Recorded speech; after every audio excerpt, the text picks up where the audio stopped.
Tingkel, tingkel. Pembunuhan Angeline menyentak ruang publik. Sejak 16 Mei lalu, Angeline dinyatakan hilang. Simpati pun berdatangan dari berbagai penjuru negeri. Bocah ayu 8 tahun ini akhirnya memang ditemukan pada 10 Juni lalu. Namun dalam keadaan sudah tak bernyawa. Agus, pembantu di rumah ibu angkat Angeline, Margaret, dijadikan tersangka. Bahkan polisi juga sudah menetapkan Margaret sebagai tersangka penelantaran anak. Kasus Angeline ini mengingatkan kita betapa anak kecil amat rentan mendapatkan kekerasan, utamanya dari orang terdekat.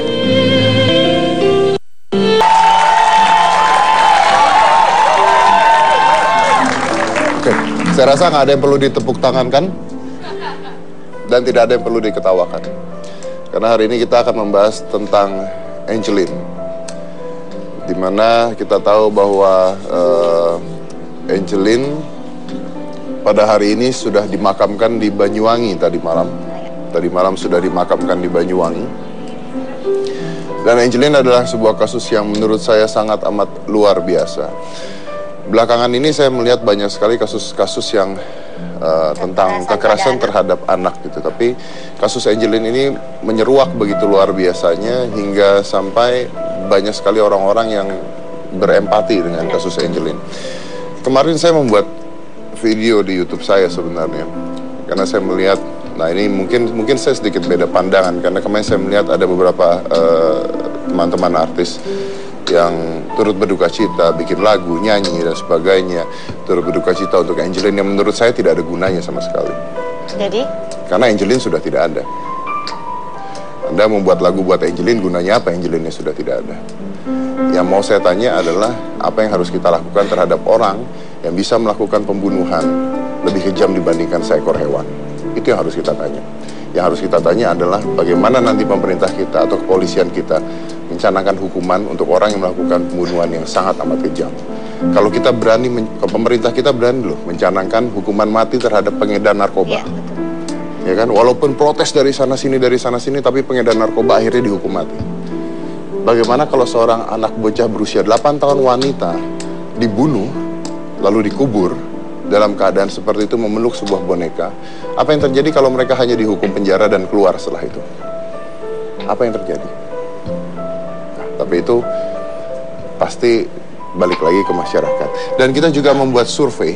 Jadi nanti saya akan nge-tweet, Anda silahkan cek di Twitter saya, yang ada link yang bisa Anda klik, dan survei ini nanti akan kita tayangkan di belakang. Jadi survei ini adalah tentang apa sih menurut Anda, penonton yang ada di rumah, tentang hukuman yang pantas untuk pelaku pembunuhan seperti kasus-kasus Angeline. Jadi di sana ada pilihan seperti hukuman mati, penjara seumur hidup, dan yang satu lagi mungkin mengikuti hukuman yang berlaku. Dan bisa saja hukuman yang berlaku mungkin akhirnya setelah 5 tahun dilepaskan. Setimpal ya. Makanya, tapi kan kita nggak pernah tahu kan. Jadi kita membuat survei tersebut. Sampai sekarang sekitar 70% orang yang mengisi survei, sudah sekitar 600 orang mengatakan hukuman mati. Tapi silakan, surveinya akan terus kita lanjutkan. Jadi akan kita lihat bagaimana hasil surveinya nanti. Di setiap segmen akan kita lihat. Ada hasil sementaranya. Kita bisa lihat hasil sementaranya. Ada hasil sementaranya. Ini adalah survei yang kita lihat bahwa hukuman matinya ada 467 orang mengatakan hukuman mati, 135 orang mengatakan penjara seumur hidup, dan 80 orang ikut hukum berlaku. Berarti sampai detik ini masih paling tinggi mereka mengatakan hukuman mati. Mungkin karena perilaku yang amat sadis sekali yang dilakukan terhadap bocah berusia 8 tahun tersebut. Dan itu akan kita update terus. Anda silakan visit ke Twitter saya, ada link untuk mengikuti survei tersebut. Jadi kita update terus, kita akan lihat. Nah, Angeline ini ternyata setelah kita pelajari di sekolah itu sudah menunjukkan tanda-tanda. Ya, yang seperti tampilannya lusuh. Betul. Dia bau. Penuh ya kotoran ayam. Betul. Dan dia bau sampai dijauhi oleh teman-temannya. Yang tadinya juga katanya ceria terus jadi pemurung. Betul. Setelah kematian ayah angkatnya dia jadi pemurung, dan ini ternyata sudah tercium oleh sekolahnya sendiri. Dan itu sudah tahu oleh kepala sekolahnya. Jadi kita akan langsung mengundang, kita mau tanya seperti apa sih perubahan tersebut, dan Kalau bau tuh bau seperti apa sih? Saya jadi penasaran soalnya. Jadi langsung saja ini adalah I Ketut Ruta, Kepala SDN 12 Sanur yang benar-benar mengetahui keadaan Angeline semasa hidupnya.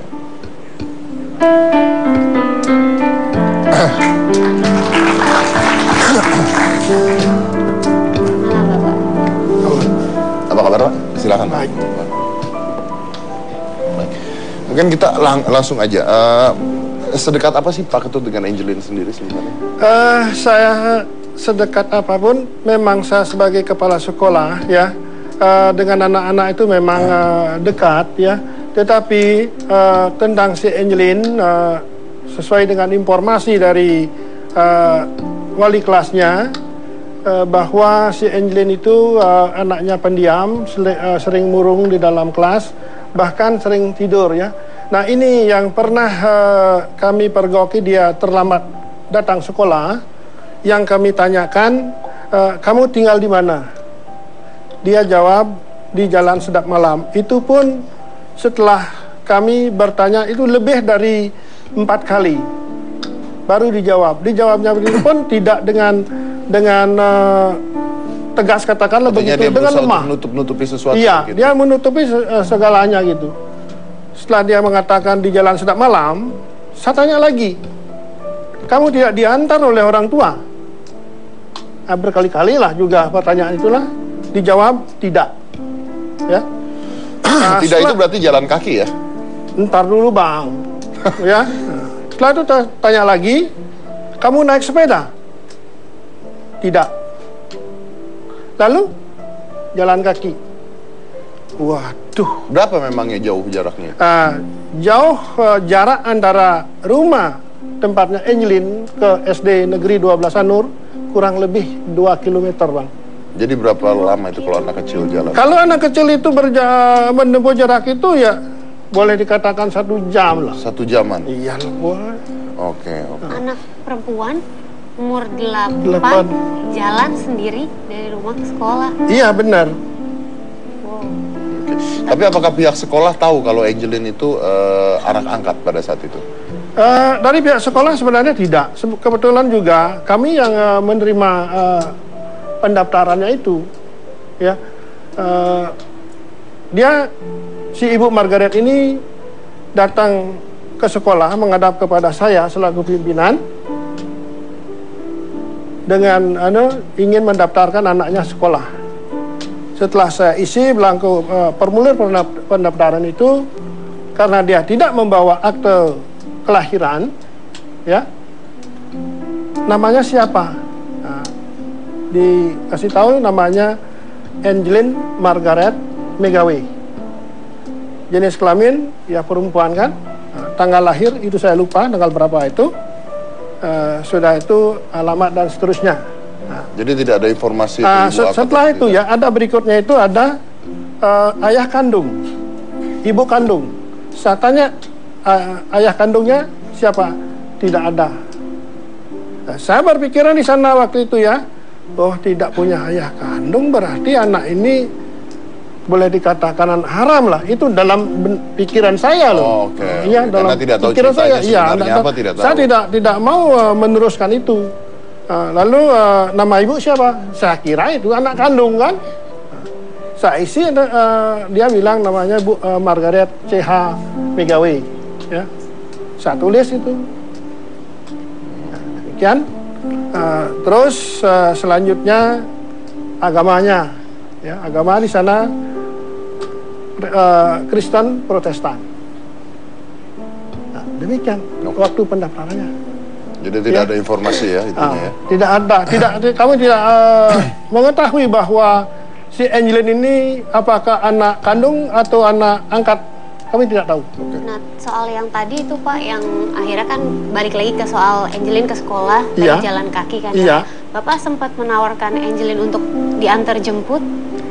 Ini waktu itu ya, waktu dia bilang jalan kaki itu, saya menawarkan diri. Nanti kalau bagaimana kalau Bapak yang antar jemput kamu, ya? Itu dia untuk menjawab pertanyaan itu lama kan, dan dia menatapi wajah saya, ya. Dia menatapi wajah saya. Saya berpikir, loh anak ini sepertinya orang tuanya ini ada di dalam keluarga yang kurang mampu. Nah begitu. Bagaimana kalau bapak yang mengantar jemput kamu? Nah itu lama sekali. Kemudian dia jawab, nanti dimarah mama. Nanti dimarahin mama? Iya.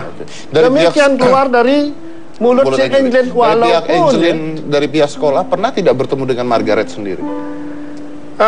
Selama dia setelah selesai mendaftarkan itu tidak pernah. Tidak pernah. Kecuali dengan ibu wali kelasnya itu katanya pernah 1 kali. Oke. Dari pihak sekolah pernah ke rumah? Waktu ibu wali kelasnya itu memandikan si Angeline. Kenapa dimandikan? Iya karena dia kotor bang. Masa dia bersih dimandiin? Kotornya seperti apa? Nah, menurut dari informasi dari wali kelasnya, ya katanya ada di rambutnya cakak-cakan ya, ada kotoran di kepalanya gitu, ada kayak ada kerak-kerak gitu loh. Makanya dia itu dikeramasin, demikian. Terus menemukan sesuatu mungkin di badannya Angeline? Menurut informasi dari wali kelasnya itu, dia menemukan goresan-goresan sepertinya habis digaruk. Begitu informasinya yang wali kelasnya menyampaikan kepada kami. Demikian. Oke. Pernah dari sekolah pernah mencoba untuk ke rumahnya? Ini pernah atas laporan daripada wali kelasnya itu, karena saya disampaikan itu waktu itu ya, karena sudah siang, karena kami dari pagi juga sampai jam 2 WITA itu ya, pukul 14 WITA, belum makan kan ya. Ada laporan begitu karena saya ingin mengisi perut dulu ya. Saya bilang, lain kali aja ibu ya, karena sekarang saya masih agak lapar ini, saya mau makan. Dan saya mau pulang dan saya mau istirahat. Nanti lain kali aja. Iya. Kapan itu Pak? Nah, itu saya tidak mencatat. Nggak maksudnya apakah... Kira-kira ya, kira-kira bulan Mei atau April itu. Bulan Mei atau April? Oke. Ya, April atau Mei gitulah ya. Dan itu setelah meninggal, maksudnya setelah hilang, pernah pihak keluarga datang ke sekolah tidak? Nah, setelah Ibu Angeline itu mengabarkan anaknya di media ya, mengabarkan bahwa itu si Angeline hilang, sampai detik ini Ibu Margaret itu tidak pernah menyampaikan ke sekolah bahwa itu Angeline hilang, tidak ada. Tidak ada? Tidak ada. Oke, dan dari pihak sekolah juga tidak pernah ke rumahnya ya artinya ya? Waktu dinyatakan hilang kan tanggal 16 Mei kan? Tanggal 18 Mei itu kami ke sana, ke rumahnya. Nah kebetulan juga di sana sudah ada aparat kepolisian di sana, ya, ada aparat kepolisian. Mungkin ada apa-apa kami tidak tahu, ya. Kemudian selanjutnya kami dapat juga menyampaikan kepada Ibu Margaret waktu itu, ya, tentang si Angeline. Nah, di sana Ibu Margaret mengatakan bahwa dia mendidik si Angeline ini supaya bisa mandiri, ya. Nah, supaya bisa mandiri itu dengan memberikan tugas, beban kepada anak seumur itu, anak sekurus itu, dengan memberikan ayam, suruh ngasih ayam makan, anjing, kucing. Tetapi saya katakan, ibu kalau demikian, anak segede itu, anak seumur itu, tidak pantaslah diberikan tanggung jawab itu. Kalau menurut saya, anak seumur itu, anak segede itu, untuk dia bisa mandiri, umpamanya dia makan, nanti yang dia pakai itu, dia suruh nyuci. Nanti kalau kurang bersih, kita sebagai orang dewasa membersihkan.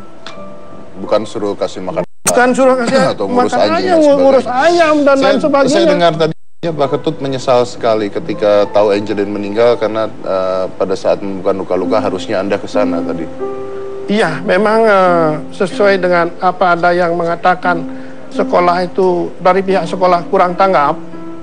Saya juga tidak menyalahkan, tetapi karena urusan saya itu bukannya satu ya, banyak ya. Itu Belum sempat aja kami mendatangi rumahnya karena terburu sudah dilaporkan hilang itu, Bang. Kalau dari Dan ini ya, Bang, ya. Andai kata keponakan saya yang pernah memandikan si Angelin ini dan memberikan makan di rumah, pada saat itu Angelin dimandikan oleh keponakan saya, dia merasa terkejut setelah dia membuka pakaiannya untuk dimandikan. Keponakan saya itu melihat lebam-lebam di perutnya. Ditanya oleh keponakan saya, itu pun dia tidak mau, begitu ditanyakan dia jawab, tidak mau. Itu pun berulang-ulang kali. Nah, akhirnya si Angelin itu menjawab, dipukul. Oleh? Oleh siapa? Mama. Pakai apa? Pakai tangan.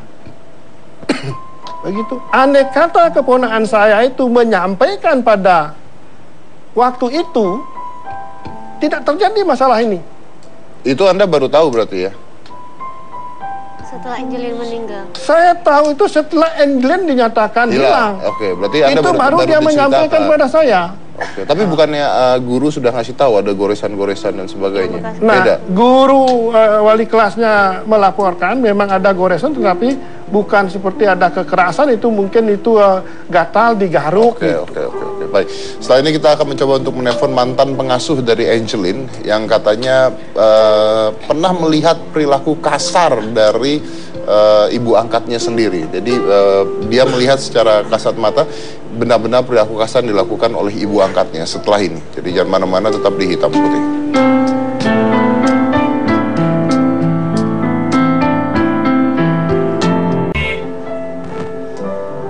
Baik, oke. Oh ya Pak, saya mau tanya, Angelin itu pakai A atau pakai E, Pak? Saya agak lupa ya. Perasaan saya itu pakai A di formulir pendaftarannya itu. Perasaan saya itu sebagai A. Oke, karena banyak simpang siur pakai A atau pakai E, tapi tetaplah Angelin. Baik, kita punya hasil survei sementara yang akan kita kasih lihat, dan surveinya masih kita buka terus. Silahkan ke Twitter saya @corbusier. Di situ ada link untuk melihat dan mengisi survei tersebut. Anda juga boleh berkomentar di Twitter Hitam Putih atau di Twitter saya tentang kasus ini, di mention ke @hitamputih_t7 dengan hashtag RIP Angelin. Bisa kita kasih lihat sementara. Jadi kita mengumpulkan survei tentang apa sih sebenarnya hukuman yang tepat bagi orang yang melakukan tindakan seperti ini. Karena ini kita tahu bahwa ini sangat amat biadab sebenarnya. Kalau kita lihat sampai gimana ya, membunuh seorang anak kecil dan dikuburkan seperti itu. Bisa kita lihat? Belum? Oke. Di saya sendiri pada saat ini kalau saya lihat kita membuka surveinya ada 3 di situ. Jadi Anda bisa, sudah bisa. Baik. Nah, Anda bisa lihat bahwa 1.486 orang mengatakan hukuman mati, 266 mengatakan penjara seumur hidup, dan 107 orang mengatakan ikuti hukuman yang berlaku. Nah, jadi hampir semuanya ya, sedikit sekali malah yang mengatakan ikuti hukuman berlaku. Kayaknya masyarakat Indonesia ini sangat amat marah dengan... Walaupun sebenarnya untuk orang-orang yang mencintai Angelin, sekalipun dihukum mati pelakunya, juga tetap tidak bisa mengembalikan Angelin gitu. Kayak betul, rasanya memang. tetap Tapi menurut saya kan juga begini ya, maksudnya seperti pengedar narkoba dihukum mati, kenapa? Supaya memberikan contoh kepada orang-orang lain tidak melakukan hal yang sama gitu. Nah, ini juga mungkin supaya memberikan contoh pada orang-orang lain bahwa perbuatan mereka ini harus dihukum secara keras gitu, supaya orang-orang lain tidak mengulangi lagi. Tidak mengulangi, karena pelecehan seksual dan sebagainya terhadap anak kecil itu banyak sekali loh, luar biasa. Oke, langsung aja kalau gitu kita akan mengundang, ini adalah Aris Merdeka Sirait, Ketua Umum Komnas Perlindungan Anak, yang benar-benar sempat datang ke rumah Angelin dan dilarang oleh orang tua angkatnya untuk menuju ke halaman belakang pada saat itu. Jadi langsung aja, ini adalah Pak Aris Merdeka Sirait.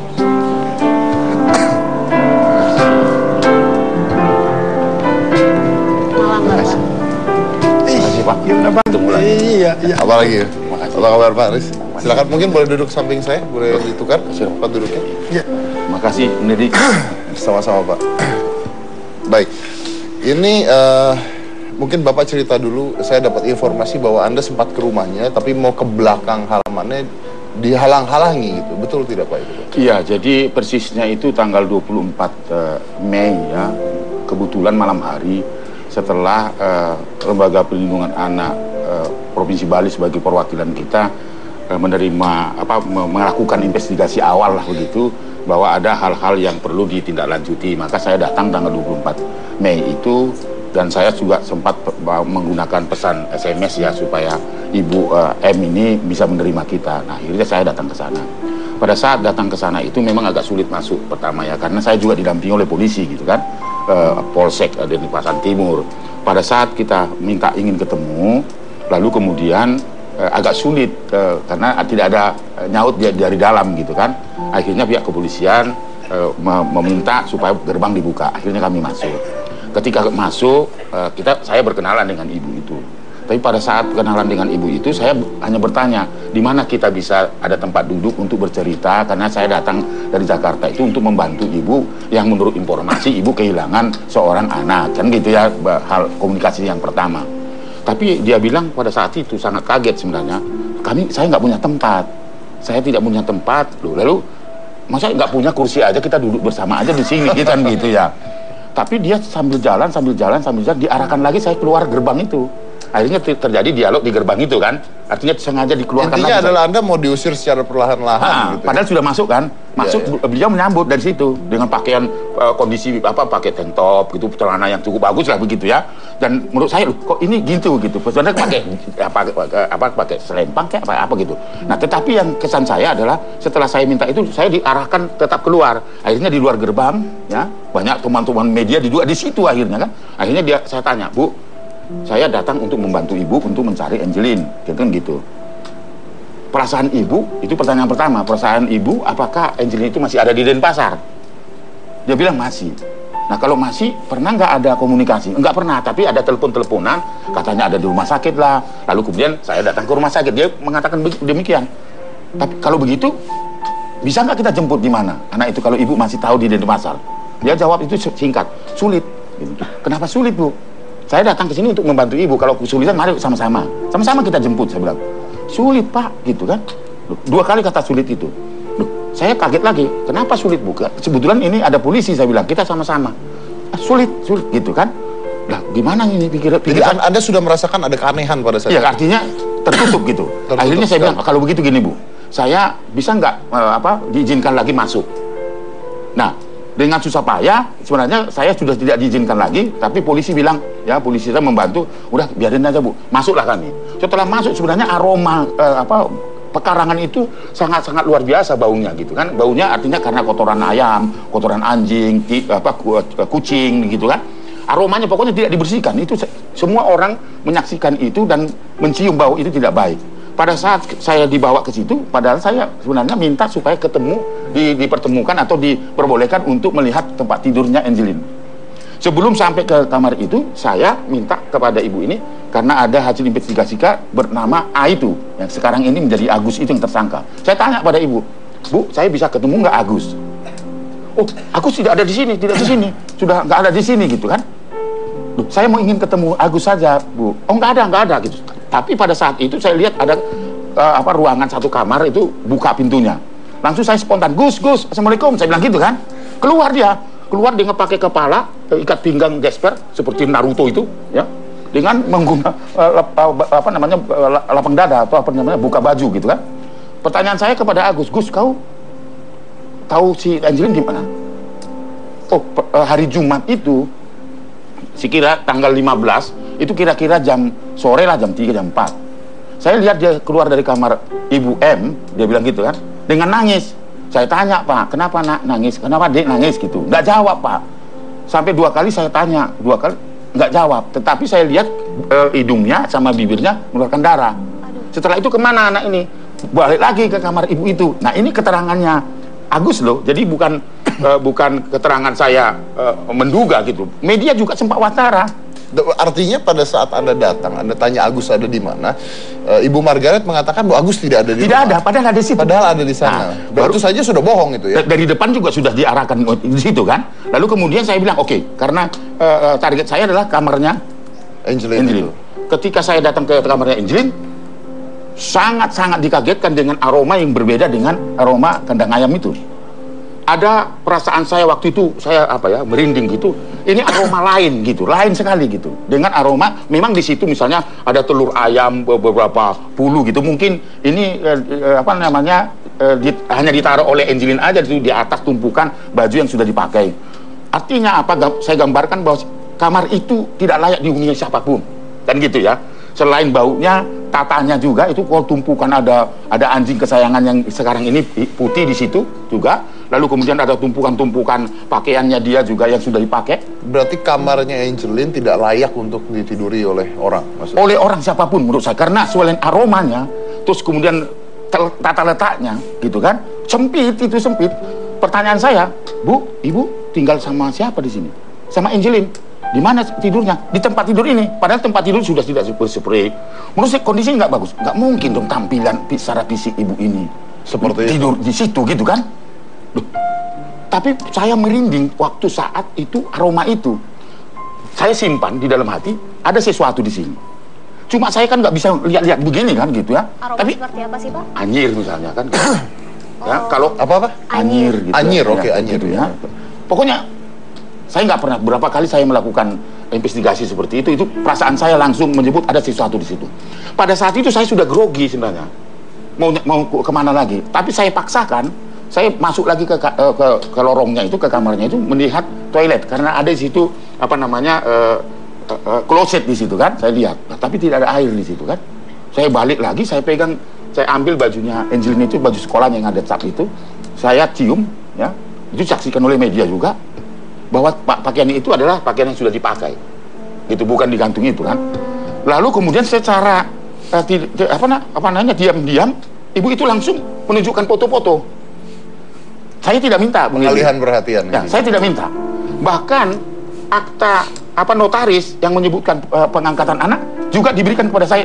Padahal saya tidak meminta. Okay. Dan saya tidak lihat, tiba-tiba sudah ada di situ. Lalu saya gelar lah di tempat tidurnya Angeline. Saya gelar karena teman-teman media juga ingin mau men-shoot itu kan. Saya kasih itu foto-foto itu. Anjing putihnya ada di sebelah. Lalu kemudian ada akte itu. Jadi sukarela diberikan kepada saya. Di situ perasaannya, wah ada apa ini gitu kan. Terjadilah perbincangan itu. Saya keluar. Dan di sebelah kamar itu ada lahan kosong sedikit gelap. Saya mau arah ke situ. Tapi dia halangi gitu. Dia halangi supaya tetap saya didorong terus keluar. Perisian saya sebenarnya mau keliling di situ, tapi karena malam hari, saya tentu menghormati penghuni kan gitu ya, memilih, nggak mungkin saya paksa kan. Tapi perasaan saya itu sudah gemeteran terus gitu kan. Saya digiring keluar, Bung Deddy, ditutup gerbang. Kami saya mau pulang, wartawan ngumpul. Saya dihambat, nggak bisa pulang. Wartawan tanya apa? Pak Aris, tadi yang kita saksikan itu menurut Bapak layak atau tidak? Saya jawab tidak layak, siapapun menghuni situ tidak layak. Karena kalau saya bilang layak, saya yang gila di situ kan ya, gitu. Artinya Anda secara instingtif ya, kita tidak mengatakan Margaret salah atau tidak. Oh iya, betul. Karena ini polisi, tak bersalah, masih urusan betul, polisi ya. Tapi secara instingtif, Anda mengatakan bahwa ada perlakuan tidak benar antara Margaret dengan Angeline. Ada sesuatu yang aneh di situ. Itu perasaan saya, belum saya simpulkan kan. Pada saat saya mengatakan itu tidak baik, dia marah-marah di situ. Itu ditayangkan televisi yang terpotong-potong itu sebenarnya. Saya tidak bertengkar pada beliau. Saya hanya menyatakan itu tidak layak pada wartawan, tapi dia bilang, kamu mau menghina saya dong. Memang keadaan saya seperti itu. Apakah itu lebih buruk dari Anda mau tidur di situ, Pak? Menurut saya tidak. Karena 2 hari saja saya mungkin sudah muntah-muntah di situ, mungkin sakit. Kondisinya seperti itu yang mau gambarkan. Itu tidak bisa dibohongin dan semua menyaksikan. Polisi menyaksikan, media juga menyaksikan.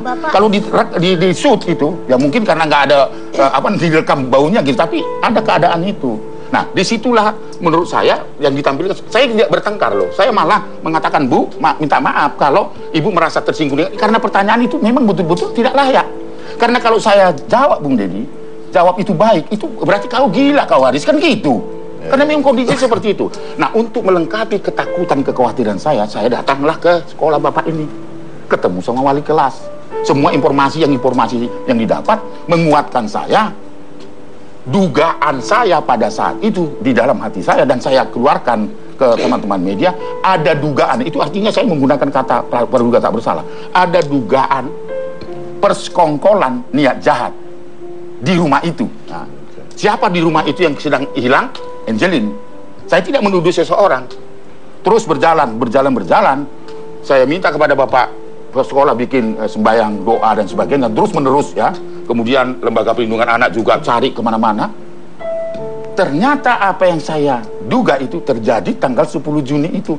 Angelin ditemukan di situ, di sebelah kamar dekat situ. Yang Anda cium halangi untuk datang masuk ke dalam sana. Fakta itu. Jadi saya tidak bisa dibohongi fakta perasaan saya.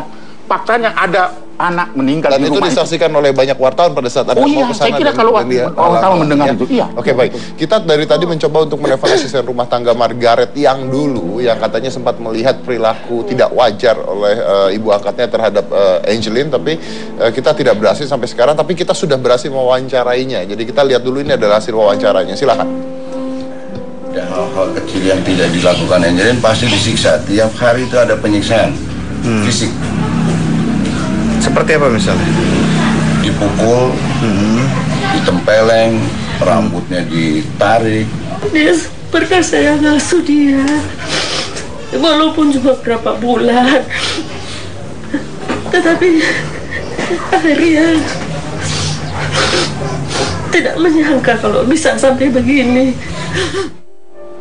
Nah ini juga mungkin sebagai sebuah pendidikan juga bagi kita nih, karena kalau kita lihat dari orang-orang tersebut yang tadi bisa diwawancarai, mereka sudah tahu hal ini dari lama. Betul. Nah, mungkin ini pelajaran juga buat kita. Kalau misalnya Anda menemukan kasus-kasus serupa, lebih baik dilaporkan. Jangan gitu didiamkan ya. Ya, saya kira itu tanggung jawab begitu. Karena itu mandat dari undang-undang, kita tidak boleh membiarkan. Kalau kita mengetahui misalnya anak membutuhkan pertolongan kita, misalnya seperti kasus kekerasan, dilaporkan. Harus dilaporkan. Kalau kita tidak melaporkan, itu dianggap ikut serta dapat dipidana loh. Itu undang-undang kita ada, cuma implementasinya belum. Betul. Ini menurut saya peringatan bagi kita. Boleh kita melaporkan. Seperti guru misalnya wali kelas itu. Boleh melaporkan. Sebenarnya bisa melaporkan ke Komnas Perlindungan Anak, ke polisi. Karena ada rasa curiga apa yang terjadi. Oke, baik. Nah, tapi kita juga mau tahu bagaimana kasus Angelin dari pihak kepolisian itu sendiri. Karena setahu saya bahwa kasus ini masih ngambang sebenarnya, masih agak membingungkan sekali. Kita mengundang dari pihak kepolisian selain satu ini, jangan mana-mana, tetap di Hitam Putih.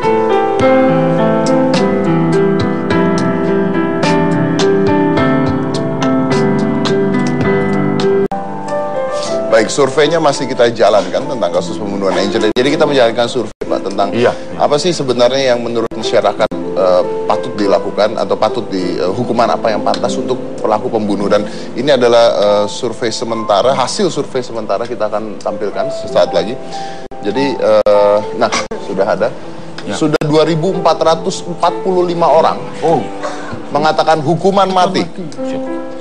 423 orang mengatakan penjara seumur hidup, dan hanya 142 orang mengatakan mengikuti hukuman yang berlaku. Itu artinya hampir 80% masyarakat kita mengatakan hukuman mati. Gimana menurut Bapak? Iya, saya kira kalau dia terbukti 340 istilahnya kan, pembunuhan berencana memang hukumannya maksimal hukuman mati, bahkan umuran hidup dan sebagainya. Jadi apa yang disampaikan lewat survei itu adalah sebuah aspirasi bagaimana masyarakat itu marah terhadap kejadian ini. Tetapi tentu dengan survei itu, saya berharap bahwa kasus Angelin itu harus digunakan menjadi momentum bagi kita untuk membuat sebuah gerakan nasional, ya, gerakan nasional memutus mata rantai kejahatan itu, supaya Angelin lain tidak terjadi. Nah, ini sudah menunjukkan bahwa itu kemarahan masyarakat, ya 2000-an lebih dari berapa survei, dan begitu cepat gitu kan. Itu artinya apa? Dengan kasus Angelin ini, masyarakat itu tidak butuh lagi penjelasan ini, itu, tapi bagaimana menunggu kerja polisi misalnya mengarahkan pada siapa sebenarnya pelakunya dan apa motifnya.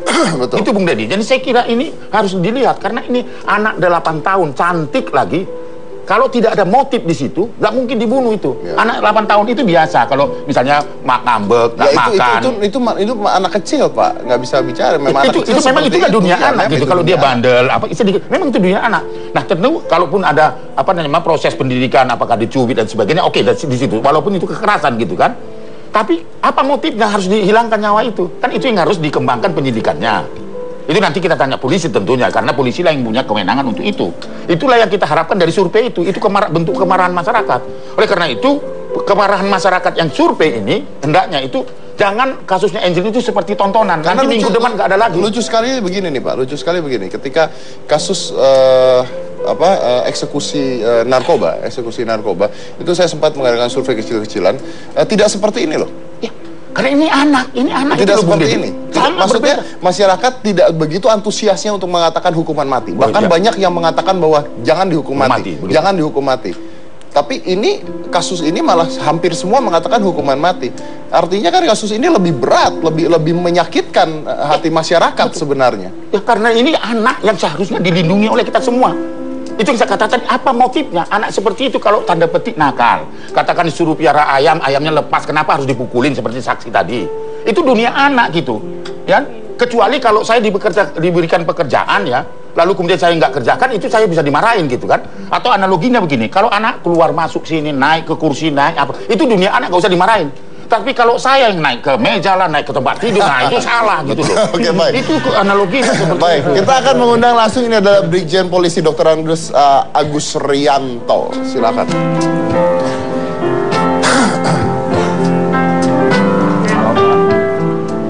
Pak, makasih Pak. Apa kabar Pak Agus? Baik Mas. Silakan Pak Agus. Baik. Nah, ini mungkin sebelum kita masuk ke situ, kalau Bapak tadi melihat surveinya, Pak, hampir 80% masyarakat kita mengatakan hukuman mati. Artinya masyarakat kita ini marah sekali loh, Pak. Marah sekali. Dan ada juga keluhan-keluhan dari masyarakat yang mengatakan bahwa penanganan kasus ini begitu lama, sampai sekarang pun belum selesai. Ada apa sebenarnya? Jawab. Ya, silakan. Ya, mungkin sebelum saya jawab, Mas Dedi, izinkan saya mengucapkan selamat menunaikan ibadah puasa besok hari kepada saudara-saudara kami umat muslim di seluruh Indonesia. Mudah-mudahan amal ibadah kita diterima oleh Allah Subhanahu wa taala. Amin. Amin. Saya jawab, Mas Dedi. Ya, sebetulnya penanganan kasus ini sudah sejak awal kita lakukan. Kita terima kasih kepada beliau-beliau dari KPAI, kemudian dari pihak sekolah, dari pemerhati tentang kasus ini, ya beberapa LSM ada di wilayah Bali. Dan kalau dikatakan lambat, mungkin harus secepat seperti apa lagi yang harus kita tangani. Karena begitu kita terima laporan pada pertama kali kita terima itu di wilayah Polsek Denpasar Timur, itu laporannya bahwa meninggalkan rumah tanpa pesan. Dilaporkan oleh Ibu Margaret kepada polisi. Kita bersama-sama pihak terkait melakukan upaya pencarian. Sudah dilakukan upaya terus-menerus, tidak membuahkan hasil. Bapak Kapolda Bali melakukan analisa dari proses penanganan pendahuluan ini. Mungkin perkiraan yang selama ini ada, itu kurang pas. Nah, berkat bantuan beliau inilah, akhirnya kita melakukan analisa kembali, melihat prospek kasusnya seperti apa. Alhamdulillah pada tanggal 10 itu ditemukan, 10 Juni ditemukan korban itu. Langsung kita lakukan proses, LP itu kriminal langsung. Keesokan harinya kita sudah bisa menetapkan tersangka. Artinya di sini Komnas HAM untuk anak ini sangat membantu, Pak. Ya, betul. Karena beliau sejak awal tanggal 24 sudah sampai di Bali. Nah, kita terus intent, Pak Kapolda sendiri. Artinya bahwa karena dari kepolisian berita yang disebarkan adalah hilangnya anak. Jadi Anda mencari keluar, sedangkan dari Komnas HAM menuju ke orang tuanya pada saat itu. Iya, betul. Kita sama-sama. Bahkan tadi Bang Aris sudah menyampaikan, pada saat datang ke rumah itu juga ada anggota kami mendampingi sama-sama. Nah, sehingga kita terus melakukan kerjasama itu. Ya, Alhamdulillah sejak tanggal 12 sudah kita tetapkan tersangka A. Dan terus berlanjut. Kita sudah lakukan 14 saksi yang kita sudah minta keterangan terkait dengan kasus meninggalnya Angelin. Baik, tapi mungkin yang masyarakat sekarang lagi bingung adalah kenapa sampai detik ini belum ada penetapan siapa sih pelakunya dan sebagainya. Ya Mas Dedi, ini kan proses ya. Proses penanganan perkara kita harus berdasarkan fakta dan bukti-bukti pendukung yang ada. Tadi sudah saya sampaikan bahwa tersangka kita tetapkan sampai dengan saat ini memang satu, terkait dengan meninggalnya Angelin yang dilaporkan kepada kita karena ada kekerasan itu A. Tapi kasus ini sebetulnya kejadian ini ada dua laporan kepada kita. Yang satu tersangkanya A karena meninggal akibat perbuatan kekerasan terhadap anak. Kemudian satu lagi laporannya tersangkanya M, yaitu ibu angkat dari korban ini. Nah, ini sedang kita telusuri apakah ada keterkaitan nanti kasus dua laporan ini dengan satu korban meninggal dunia ini ataukah seperti apa. Biarkanlah teman-teman kami memprosesnya. Oke. Ini di luar fokus tentang penyelidikan dari kepolisian, Pak. Seandainya kalau saya boleh tanya aja dengan Bapak, kalau misalnya saya memberikan kertas survei yang tadi, Pak, Bapak memilih yang mana, Pak? Saya tahu Anda akan mengatakan ya biarkan hukum yang berlaku lah pasti kalau dari kepolisian. Ya, tentu tapi itu, sebagai Mas. seorang ayah, ya kalau saya dihadapkan kepada manusia tentunya kembali lagi ya. Boleh saja kita berpendapat bahwa harus ini, tapi bagaimanapun biarkanlah proses itu tetap berjalan. Karena dari proses itulah nanti akan kita temukan. Kalau kita tidak mematuhi proses, lantas seperti apa nanti negara ini gitu. Itu mungkin Mas Dedi. Oke, baik. Kalau dari Anda sendiri berdua, seandainya ada penetapan hukuman mati misalnya, begitu, setuju tidak? Amat sangat setuju. Setimpal dengan perbuatannya tentunya ya, setimpal dengan perbuatannya, dengan tentu yang menentukan itu kan hakim ya. Polisi misalnya menggunakan 340 misalnya, ancaman seumur hidup atau hukuman mati. Tetapi persoalannya ketuk palunya ada di hakim gitu. Tetapi yang mau saya katakan Bung Dedi, ini adalah salah satu reaksi masyarakat. Bagaimana kita menggunakan ini, masyarakat itu mulai saling menjaga anaknya sendiri. Karena ternyata lingkungan terdekatlah menjadi predator-predator kejahatan itu.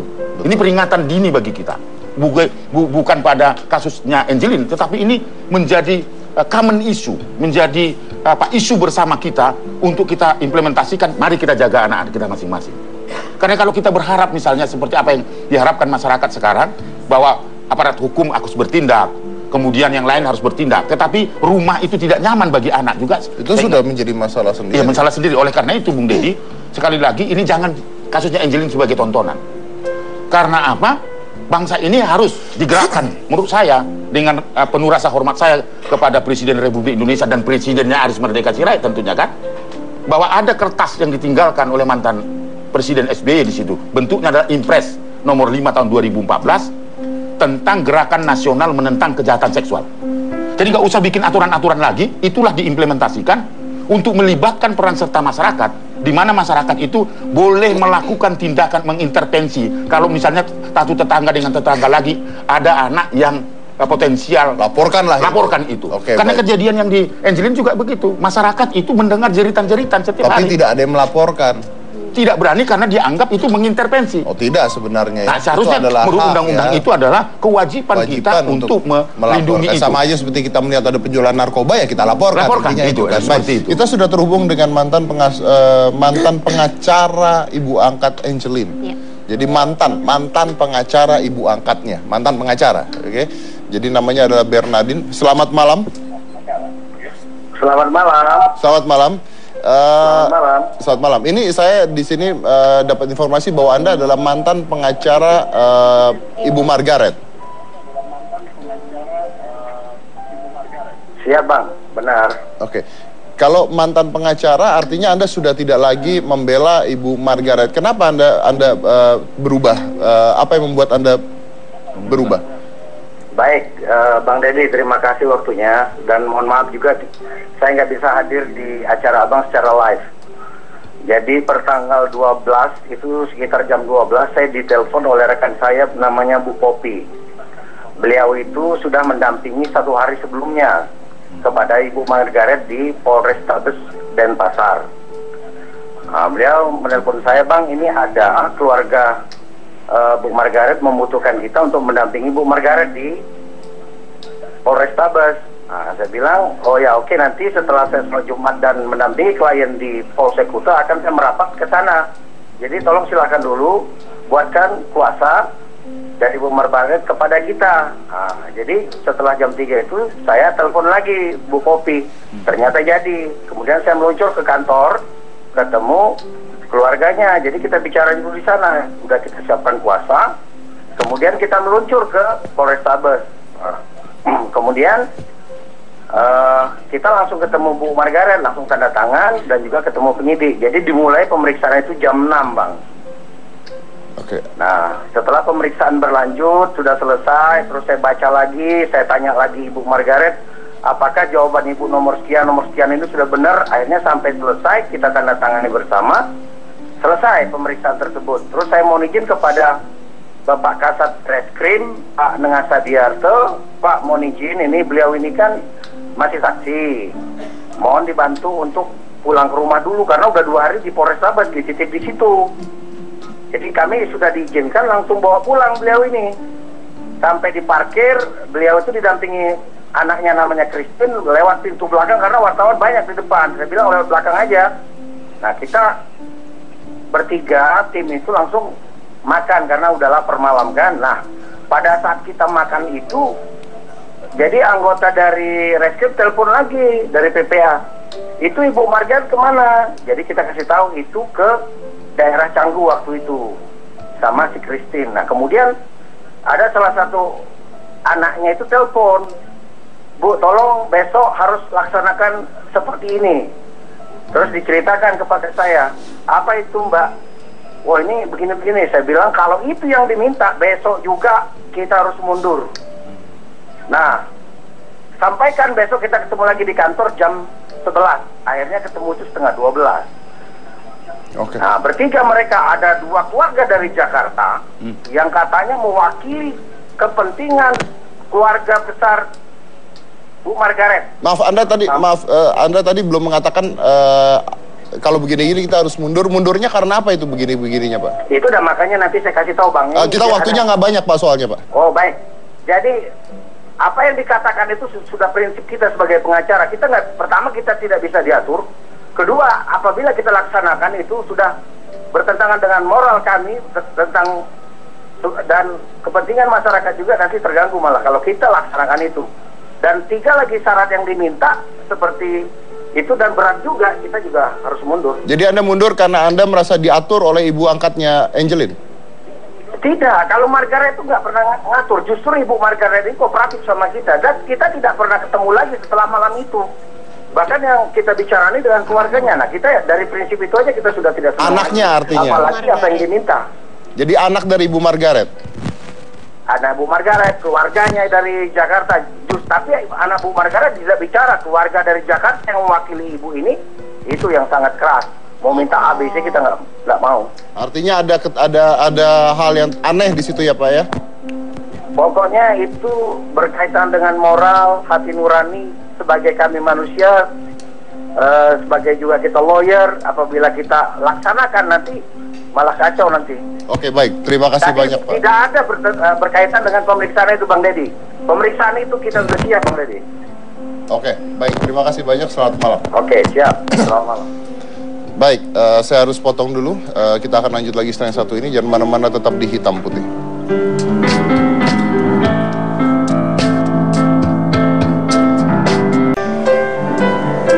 Buat Pak Agus nih, kalau yang katanya Agus dibayar oleh Ibu Margaret 2M untuk mengaku bahwa melakukan pembunuhan terhadap Angeline, itu gimana ya, Pak? Untuk yang tersangka ya, Mbak ya? Iya. Bukan Agus ini kan, Mbak? Bukan, Pak, iya. Ya. Ini kan masih berproses ya, Mbak. Itu semua informasi apapun yang kita dapatkan itu akan menjadi bahan masukan bagi kita untuk menentukan langkah-langkah lebih lanjut. Karena nanti apabila itu memang betul-betul terbukti seperti apa yang kita dengar bersama, tentunya ancamannya akan berbeda nanti dengan kasus yang sedang kita sangkakan. Tentunya itu juga menjadi pertimbangan hakim nantinya dalam memutus perkara ini. Bahkan ada informasi dugaan harta warisan segala masuk ya, Pak ya? Ya, memang kita juga dengar seperti itu, Mas Dedi. Hanya kan ya kembali lagi, ya teman-teman penyidik semua langkah-langkah yang dilakukan itu tentunya kami harus kembali lagi berdasarkan fakta dan data yang betul-betul memang ada gitu. Kalau misalnya informasi apapun kita jadikan bahan masukan semuanya. Nanti dianalisa apakah sesuai dengan fakta atau tidak, itu nanti akan menjadi keputusan penyidik lebih lanjut. Oke, baik. Ya. Kita akan lihat tentang hasil surveinya. Jadi sekali lagi kita membuat survei untuk apa sih hukuman yang pantas untuk pelaku pembunuhan tersebut. Dan kita lihat dulu nih hasil survei terakhir berarti ya. Kita akan tutup 3.065 orang. 3.065 orang itu artinya sekitar 83%. Oh, baru naik lagi 3.079 orang mengatakan hukuman mati, 475 penjara seumur hidup, 165 ikuti hukuman yang berlaku. Dan kita coba akan lihat, berarti ini adalah ekspresi kemarahan masyarakat terhadap kasus ini sebenarnya. Kita akan lihat juga beberapa komentar di Twitter. Tadi saya udah baca beberapa komentar di Twitter dan ada hal yang menarik saya tadi baca, Pak. Ada orang yang menulis begini, jangan sampai kasus pembunuhan ini lebih rendah hukumannya dibandingkan kasus maling ayam. Karena kasus maling ayam bisa dipenjara berapa tahun soalnya gitu. Betul, dan cepat penanganannya. Dan ya karena ayam itu. Oh iya, ayam benar. Ada Twitternya, bisa kita lihat. Ada berapa komentar di Twitter, saya nggak kebaca. Itu dari Syafrial Fadilah, anak bau kencur kok dibunuh. Jiwa kemanusiaan perlu di recharge tuh yang bunuh gitu. Oke. Kasus pelecehan, perkosaan, pembunuhan, penyiksaan, pembunuhan anak, pelakunya harus dihukum mati. Oke. Semoga kasusnya clear, hukum semua yang terkait, jangan ada yang ditutup-tutupin, pembunuhnya dihukum seberat-beratnya. Oke, baik. Baik. Terima kasih buat semuanya sudah hadir di sini, tapi kita sudah melihat. Saya sendiri kemarin sebenarnya sempat membuat sebuah video. Saya juga marah sebenarnya. Ya. Saya juga marah gitu karena menurut saya percuma kalau kita berempati lagi terhadap Angelina sudah tidak ada. Justru Angelina kita gunakan sebagai sebuah momentum agar ini tidak terjadi lagi, agar benar-benar tidak terjadi lagi. Bahkan di video yang saya buat saya mengatakan di situ, kalau saya bisa ketemu sama pembunuhnya gitu, misalnya sampai hukuman dan 5 tahun keluar, saya pengen ketemu dong, saya pengen tahu apa sih yang lu pikirin. Itu anak kecil loh, anak kecil bisa digituin. Kita sebagai seorang ayah, kita gimana ya merasakan anak itu harganya seperti apa, dan itu adalah luar biasa. Dan kita belum tahu karena dari pihak kepolisian belum menentukan siapa pembunuhnya. Tapi siapapun pembunuhnya, entah misalnya itu ibu angkatnya atau siapa. Saya punya satu kata-kata yang menarik sekali. You can put a murderer in a suit, but you still a murderer. Jadi Anda bisa merubah penampilan Anda seperti apa aja, tapi Anda tetap pembunuh. Saya dari Corbusier Niktagina, inilah Hitam Putih.